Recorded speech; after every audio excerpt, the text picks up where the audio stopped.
ہم لوگ یہی سمجھتے آئے ہیں کہ گھر میں ابا جی قربانی کرتے رہے ہیں ہر سال، تو اس سال بھی ابا جی قربانی کر دیں گے تو ہماری قربانی ہو جائے گی۔ آپ کو پتہ ہی نہیں یہاں پر قربانی واجب، قربانی ہر عاقل، بالغ، مقیم اور صاحب نصاب پر واجب ہے۔ عاقل بھی ہو، بالغ بھی ہو اور مقیم بھی ہو اور صاحب استطاعت بھی ہو۔ قربانی مسلمان پر واجب ہے، غیر مسلم پر نہیں۔ عاقل پر ہے، پاگل یا مجنوں پر نہیں۔ بالغ پر ہے، نابالغ پر نہیں۔ اور مقیم پر ہے، غیر مقیم یا مسافر پر نہیں۔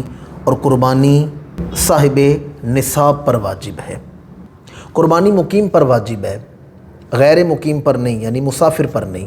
جو اپنے شہر کی حد سے 92 کلومیٹر سفر کرے اور ان دنوں میں ایام نحر یعنی قربانی کے دن گزارے تو اس پر قربانی واجب نہیں ہوگی۔ قربانی مقیم پر واجب ہے، یا اگر وہ وہاں 15 دن سے زیادہ رہتا ہے تو اس پر بھی قربانی کرنا واجب ہوگا۔ اور قربانی اس کے مخصوص دنوں میں ایام نحر میں کی جا سکتی ہے، جو 10 ذی الحج کی نماز فجر سے لے کر 12 ذی الحج کی نماز مغرب تک ہے، اور دن کے وقت کرنی چاہیے۔ اگر کوئی رات کے وقت قربانی کرے گا تو یہ مکروہ ہوگی، اس کا واجب تو ادا ہو جائے گا لیکن شریعت اسے پسند نہیں کرتی، وہ مکروہ ہوگی، قربانی اس کی ادا ہو جائے گی۔ اور ایام نحر کے جتنے دن ہیں جو میں نے آپ کو بتائے ہیں، ان دنوں میں کسی وقت یہ شرائط اس پر پوری ہو جائیں تو اس پر قربانی کرنا واجب ہو جاتا ہے۔ مثلا غریب تھا لیکن 11 ذی الحج کو، جسے عرف عام میں ہم عید کا دوسرا دن کہتے ہیں، اس دن یہ شرائط پوری ہو گئی، اتنی دولت آ گئی، مقیم بھی ہے، عاقل بھی ہے، بالغ بھی ہے، تو قربانی کرنا واجب ہے۔ تیسرے دن کی نماز مغرب سے پہلے بھی اگر اس پر یہ شرائط پوری ہو جائیں تو قربانی کرنا واجب ہو جاتا ہے۔ اس میں جو خاص بات ہے وہ یہ ہے کہ بندہ صاحب نصاب ہو۔ صاحب نصاب ہونے کے حوالے سے ہم بڑے غیر محتاط ہیں، اور اگر ہم لوگ غور کر لینا کہ صاحب نصاب کسے کہتے ہیں تو یقین جانیے ہمیں پتہ چلے گا ہم پر تو کئی سالوں سے قربانی فرض ہو چکی ہے، ہمیں پتہ ہی نہیں چلا کہ ہم پر قربانی واجب ہے۔ ہمیں یہی پتہ ہوگا کہ گھر میں کسی ایک فرد نے کر دی ہے، ہماری قربانی ہو گئی۔ اگر ہم اس چیز پر غور کر لیں تو آپ کو پتہ چلے گا کہ قربانی کرنا واجب ہو جاتا ہے۔ صاحب نصاب کسے کہتے ہیں؟ جس کے پاس 7.5 تولہ سونا ہو، یا 52.5 تولہ چاندی ہو، یا اس کی حاجت اصلیہ سے بڑھ کر اتنا مال پیسہ ہو جس سے 52.5 تولے چاندی خریدی جا سکتی ہے، اس پر قربانی کرنا واجب ہو جاتا ہے۔ یا جس کے پاس کوئی ایسا مال تجارت ہو جسے بیچنے کے لیے تجارت کی غرض سے لیا ہو، مثلا کوئی پلاٹ ہے یا کوئی ایسا سامان ہے جو بیچنے کی نیت سے رکھا ہے، اس کی رقم حاجت اصلیہ سے بڑھ کے 52.5 تولہ چاندی کے برابر پہنچ جاتی ہے تو اس پر قربانی کرنا واجب ہو جاتا ہے۔ آج کل دیکھ لیں چاندی کس طرح تولہ ہے، اور 52.5 تولہ چاندی کو دیکھ لیں کتنی رقم بنتی ہے۔ اگر چاندی 1000 روپیہ تولہ بھی ہو تو 52.5 جس کے پاس ہوں حاجت اصلیہ سے زیادہ، اس پر قربانی کرنا واجب ہے۔ یہ مسئلہ انتہائی ضروری ہے، اس مسئلے کو سمجھنا کہ حاجت اصلیہ کسے کہتے ہیں۔ یہ حاجت اصلیہ کیا ہے؟ حاجت اصلیہ وہ ہے جس پر زندگی کا دار و مدار ہے۔ اگر اس سے بڑھ کے آپ کے پاس مال و دولت ہے، مثلا آپ کا گھر ہے، آپ کی ضرورت کی گاڑی ہے، کپڑے ہیں اور دیگر آپ کے جوتے ہیں، دیگر جو استعمال کی چیزیں ہیں، یہ جس پر زندگی کا انحصار ہے، اگر وہ چیزیں آپ کے پاس ہیں تو یہ دیکھا جائے گا اس سے ایکسٹرا میرے پاس کیا کچھ ہے۔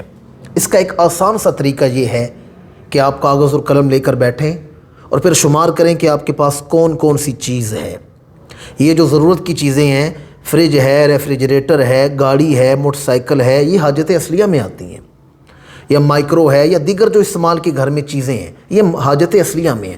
آپ ان کی فہرست بنائیں، اب پھر دیکھیں آپ کے پاس اس سے زیادہ کیا کچھ پڑا ہوا ہے، اور اگر آپ اس پر غور کر لینا تو آپ حیران ہو جائیں گے کتنے لوگوں پر قربانی واجب ہے انہیں پتہ ہی نہیں۔ مثلا ایک گھر میں 4 کمرے ہیں، 2 استعمال میں ہیں، 2 بند پڑے رہتے ہیں، ان کی کوئی ضرورت نہیں، تو ان کی قیمت کا بھی اعتبار کیا جائے گا۔ ایک آدمی کے پاس 2 گاڑیاں ہیں، ایک تو استعمال کے لیے، ایک ویسے لے رکھی ہے، اس کی بھی قیمت کا اعتبار کیا جائے گا۔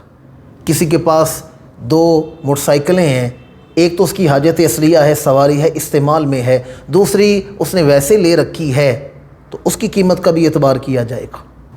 اسی طرح ہمارے گھروں میں جو مہنگے ملبوسات ہوتے ہیں ان کی قیمت کا بھی اعتبار کیا جائے گا۔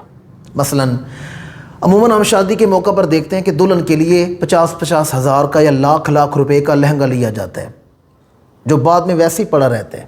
ایک دن ولیمہ یا بارات پر استعمال کیا ہے اور اسے رکھ دیا ہے، دوبارہ اسے استعمال نہیں کیا جاتا، اس کی قیمت کا اعتبار کیا جائے گا۔ دولہے کا سوٹ، وہ اچکن یا شیروانی وہ پہنتا ہے جو بعد میں نہیں پہنتا، اس کی قیمت کا اعتبار کیا جائے گا۔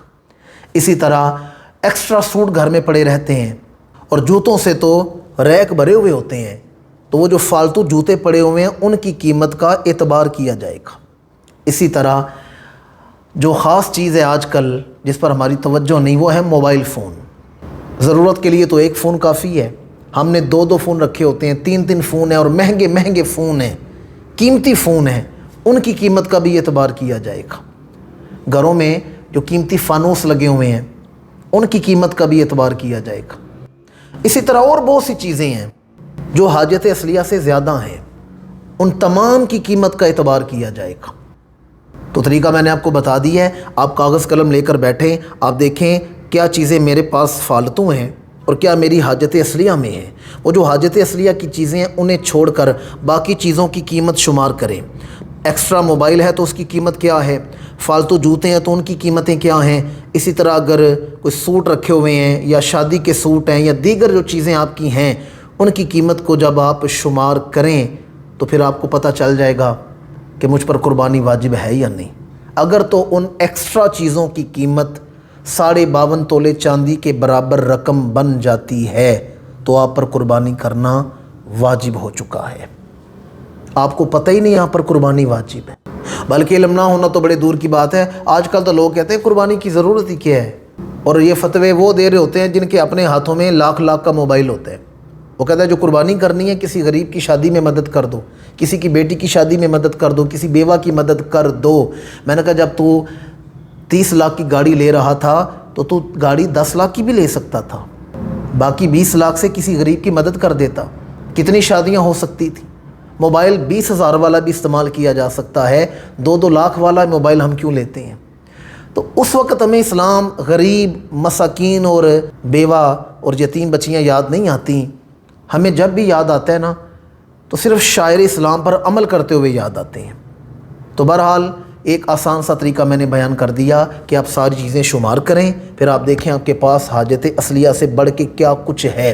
یہ جو قیمتی ڈنر سیٹ گھر میں پڑے ہوئے ہیں، اور میں نے عرض کیا نا اگر میں تفصیل بتاؤں گا تو ایک لمبی فہرست ہے جو ہماری حاجت اصلیہ سے بڑھ کے ہے۔